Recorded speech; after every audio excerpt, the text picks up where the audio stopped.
بسم اللہ الرحمن الرحیم، السلام علیکم، آپ کو خوش آمدید۔ میں ہوں سلمان مرزا اور آپ دیکھ رہے ہیں میرا YouTube channel some up with Salman Mirza. Video دیکھنے کے لیے آپ نے وقت نکالا ہے، میں آپ سب کا شکریہ ادا کرتا ہوں اور میری دعا ہے آپ جہاں ہوں خیر و عافیت سے ہوں، صحت مند ہوں اور تندرست ہوں۔ جناب، پاکستان کی سیاسی صورتحال ماضی میں 1947 سے جب سے پاکستان بنا ہے اب تک اتنی تیزی سے تبدیل نہیں ہوئی ہوگی جتنے پچھلے 5-6 دنوں سے تبدیل ہوتی ہوئی نظر آ رہی ہے۔ میں ویڈیو بنانی شروع کرتا ہوں، جب ویڈیو ختم ہوتی ہے اور ویڈیو اپلوڈ ہوتے تک صورتحال یکسر مختلف ہو جاتی ہے، تبدیل ہو جاتی ہے۔ کبھی اپوزیشن کا پلڑا بھاری تو کبھی وزیر اعظم عمران خان صاحب کا زور چل جاتا ہے۔ ہو کیا رہا ہے ملک میں؟ عمران خان صاحب کا کل کا میں انٹرویو دیکھ رہا تھا، انہوں نے ارشد شریف صاحب کے پروگرام میں یہ انکشاف کیا کہ جناب اسٹیبلشمنٹ ان کے پاس 3 آپشنز لے کر آئے اپوزیشن کے، یعنی اپوزیشن کے 3 آپشنز اسٹیبلشمنٹ وزیر اعظم صاحب کے پاس لے کر آئی اور اس پہ ایک آپشن پر غور و غوص کیا گیا، بات چیت کی گئی۔ اچھا، اس سے پہلے جب میں نے ویڈیو بنائی تھی اور میں نے اس کا لنک بھی آپ کی اسکرین پر آ رہا ہوگا، اس وقت میں نے دعویٰ کیا تھا کہ خان صاحب ہو سکتا ہے ملک میں ایمرجنسی کا نفاذ کر دیں۔ خان صاحب کے پاس 3 آپشن ہیں اور یہ میں نہیں کہہ رہا تھا، قانونی ماہرین کہہ رہے تھے جو آئین کی سمجھ بوجھ رکھتے ہیں، جو قانون کی سمجھ بوجھ رکھتے ہیں اور یہ جانتے ہیں کہ عمران خان صاحب کے پاس آئینی طریقہ کون سا ہے اس ساری مشکلات سے بچنے کے لیے۔ میں نے یہ بتایا تھا کہ جناب ایک استعفیٰ جو کہ خان صاحب دینا نہیں چاہتے، دوسرا عدم اعتماد کی تحریک کا سامنا کرنا جو خان صاحب کرنا نہیں چاہتے۔ یہ دونوں آپشنز تو نل اینڈ ویلڈ ہو گئے بھائی، ایسا کچھ بھی نہیں ہو سکتا۔ تیسرا آپشن ایمرجنسی کا نفاذ، کسی طریقے سے ملک میں ایمرجنسی نافذ کر دی جائے، اور ایمرجنسی نافذ ہوگی تو ظاہر سی بات ہے قومی اسمبلی کا اجلاس نہیں بلایا جا سکے گا، اور اگر قومی اسمبلی کا اجلاس نہیں بلایا جا سکے گا تو پھر تحریک عدم اعتماد کس طرح سے کامیاب کروائی جا سکتی ہے۔ لیکن اکثر لوگوں نے ناراضگی کا اظہار کیا اور کہا کہ جناب اس آپشن پر تو غور ہی نہیں کیا جا سکتا۔ سابق صدر پرویز مشرف نے ایمرجنسی کا نفاذ کیا تھا سال 2007 میں، اس کے بعد سے مشکلات پرویز مشرف کے لیے مزید بڑھ گئی تھی۔ یہ تابوت میں وہ آخری کیل سابق صدر پرویز مشرف کے لیے ثابت ہوئی تھی، جس کے بعد سے اقتدار بھی ان کے ہاتھ سے چھن گیا اور ان کے پاس سے پاور بھی مکمل طور پر چلی گئی۔ لیکن اب ایک نیا انکشاف ہوا ہے، اور یہ انکشاف بھی نہیں ہے، یہ زبان زد عام باتیں تو تھیں لیکن اب اس کو پراپرلی نیشنل ٹی وی پر بیٹھ کے بات کی گئی ہے۔ وہ بات ہے کیا میں آپ کو بتاتا ہوں، لیکن آگے بڑھنے سے پہلے آپ سے گزارش کروں گا، اگر آپ نے میرا چینل سبسکرائب نہیں کیا، سلمان مرزا آفیشیل میرے یوٹیوب چینل کو سبسکرائب ضرور کیجئے، بیل آئیکن ضرور دبائیے۔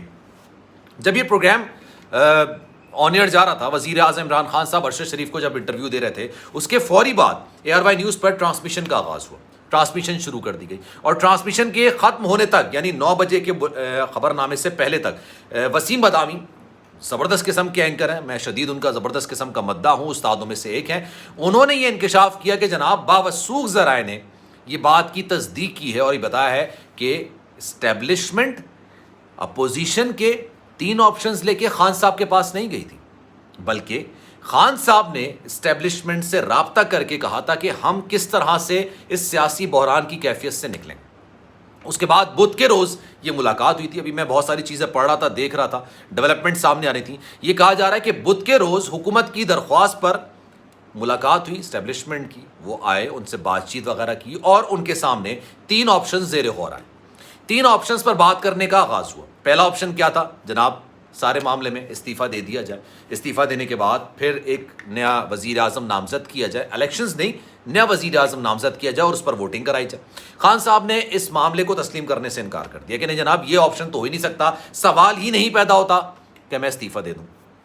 دوسرے آپشن کی طرف آتے ہیں۔ دوسرا آپشن یہ تھا کہ بھائی تحریک عدم اعتماد جو آ رہی ہے آئینی طریقہ ہے، بالکل آئینی معاملہ ہے کہ اگر ہاؤس کو وزیر اعظم جو کہ موجودہ وزیر اعظم ہے اس پر اعتماد نہیں ہے تو وہ اعتماد کا ووٹ لے سکتی ہے۔ خان صاحب نے اس سے پہلے بھی اس چیز کو فیس کیا ہے، عدم اعتماد کا ووٹ فیس کیا، اور اس کے بعد ان کو ووٹ کافی زیادہ ملے تھے اور انہوں نے پر اعتماد ہو کے ایک تقریر بھی کی تھی۔ متحدہ قومی موومنٹ جس کو آج کافی زیادہ برا بھلا کہا جا رہا ہے، خالد مقبول صدیقی نے فلور آف دا ہاؤس میں کھڑے ہو کے بات کی تھی کہ آج ہم نے آپ پر اعتماد کا اظہار کیا ہے، ہمیں اس فیصلے پر پچھتانا نہ پڑے، اپنے اقدامات سے یہ ثابت کیجیے گا۔ یہ خالد مقبول صدیقی نے کہا تھا وزیر اعظم عمران خان کو اس سے پہلے جب تحریک عدم اعتماد آئی تھی۔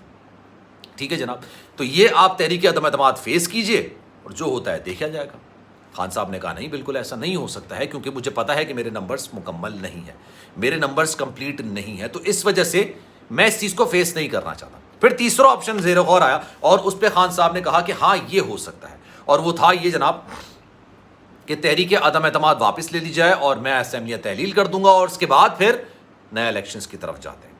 اب یہ بات باوثوق طریقے سے نکل کر سامنے آئی ہے کہ اس کے بعد اسٹیبلشمنٹ نے رابطہ کیا, اسی روز بدھ کے روز کی بات ہے یہ, اسی روز رابطہ کیا انہوں نے اپوزیشن رہنماؤں سے, ان کے اعلیٰ قائدین سے, اور ان کے سامنے یہ 3 آپشنز رکھے. لیکن ایک بات مینشن کی کہ جناب ہمارا سیاست سے کوئی تعلق نہیں ہے, نہ ہی ہم کسی کی طرف جانبداری کا مظاہرہ کریں گے, ہم غیر جانبدار ہیں. لیکن ہم سے جب یہ کہا گیا کہ اس میں سے نکلنے کے لیے مدد فراہم کی جائے تو یہ 3 آپشنز زیر غور آئے, اور 3 آپشنز آپ کے سامنے رکھ رہے ہیں. وہ 3 آپشنز خان صاحب کے سے جو ڈسکشن ہوئی تھی اس میں سے آخری جو آپشن تھا وہ سامنے رکھا گیا.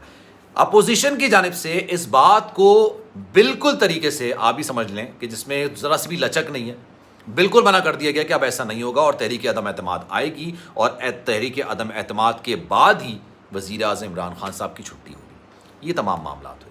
اس وقت وزیر اعظم عمران خان صاحب نے یہ ایک بڑی بات کی تھی, اور یہ بریکنگ نیوز تھی, نو ڈاؤٹ اباؤٹ اٹ, یہ ایک بریکنگ نیوز تھی, اور یہ کہا جا رہا تھا کہ جناب اپوزیشن کے 3 آپشنز کو میرے پاس لائے گئے. ابھی 3-4 دن پہلے یہ خبریں کافی زیادہ چل رہی تھیں. اپوزیشن کی جانب سے یہ کہا گیا تھا باقاعدہ طور پر کہ ہمیں یہ ایک میسج دلوایا گیا ہے وزیر اعظم صاحب کی جانب سے, عمران خان صاحب کی جانب سے, کہ آپ لوگ تحریک عدم اعتماد واپس لے لیں اور میں ریزائن کرنے کو یا پھر اسمبلیاں تحلیل کرنے کو یا پھر نئے الیکشنز کرانے کو تیار ہوں. اس کا اظہار خود شہباز شریف صاحب نے کیا تھا, اپوزیشن لیڈر نے, انہوں نے اس کا اظہار کیا تھا, اور انہوں نے کہا تھا کہ ہم نے اس بات کو بالکل ہی منع کر دیا, ہم نے اس بات کو تسلیم کرنے سے انکار کر دیا ہے. اب یہ ایک ایسی بات تھی جس پر تمام ہی لوگ جو حکومتی وزراء تھے, جو حکومتی لوگ تھے, انہوں نے کہا ایسا تو ہو ہی نہیں سکتا, ہم نے تو کوئی بات کہی نہیں. اچھا, اپوزیشن اس کو یہ کہہ رہی تھی کہ یہ این آر او مانگ رہے ہیں اور ہمیں این آر او ان کو نہیں دیں گے. وزیر اعظم صاحب جو ہر وقت یہ بات کہتے تھے کہ میں کسی کو این آر او نہیں دوں گا, کسی سے بھی این آر او کا معاہدہ نہیں کروں گا, این آر او 2 نہیں کروں گا. این آر او 1 سابق صدر پرویز مشرف نے کیا تھا, این آر او 2 نہیں کروں گا. تو اب جناب اپوزیشن اس سارے معاملے کو اس طرح سے لے رہی تھی کہ خود وزیر اعظم عمران خان صاحب این آر او مانگ رہے ہیں. اب اس بات کا برملا اظہار, پہلے تو بات چیت ہو رہی تھی, زبان زد عام تھی, لیکن اس کے بعد اب برملا اظہار اس کا باقاعدہ سے نیشنل ٹی وی چینلز پر ہو رہا ہے. میں مختلف ویب سائٹ دیکھ رہا تھا جہاں پر خبریں لگی ہوئی ہیں, اور یہ کہا جا رہا ہے کہ یہ سارے معاملات ہوئے, لیکن اس کو غلط اینگل دے کے ایک جو نجی ٹی وی چینل ہے وہاں پر ایک شو میں بیٹھ کے اس کو ڈسکس کیا گیا غلط طریقے سے خان صاحب کی جانب سے, جو کہ نامناسب بات ہے, ایسا نہیں ہونا چاہیے. تو یہ ساری صورتحال تھی جناب. اس پر آپ کی کیا رائے ہے کامنٹ سیکشن پہ رائے کا اظہار ضرور کیجیے گا. سلمان مرزا کو دیجیے اجازت, جانے سے پہلے آپ سے گزارش, اگر آپ نے میرا چینل سبسکرائب نہیں کیا سلمان مرزا آفیشیل, میرے یوٹیوب چینل کو سبسکرائب ضرور کیجیے, بیل آئیکن ضرور دبائیے. خیال رکھیے گا اپنا, انشاءاللہ اگلی ویڈیو میں آپ سے پھر ملاقات ہوگی. اللہ حافظ.